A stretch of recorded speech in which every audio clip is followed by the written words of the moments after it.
дар зиндагӣ аз чизҳои зиёде метарсидаму нигарон будам, то ин ки онҳоро таҷриба кардам ва ҳоло тарсе аз онҳо надорам. аз танҳоӣ метарсидам, ёд гирифтам худро дӯст бидорам. аз шикаст метарсидам, ёд гирифтам талош накардан яъне худ шикаст аст. аз нафрати мардум метарсидам, ёд гирифтам ҳар кас назари худро дорад. аз дард метарсидам, ёд гирифтам дард кашидан барои рушди роҳ лозим аст. аз сарнавишт метарсидам, ёд гирифтам ман товони тағйир додани онро дорам.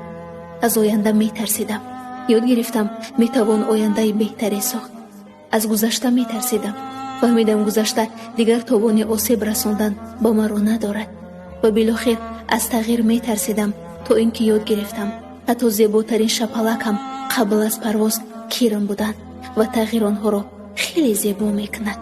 бояд ёд гирифт ки тағйирро даровард.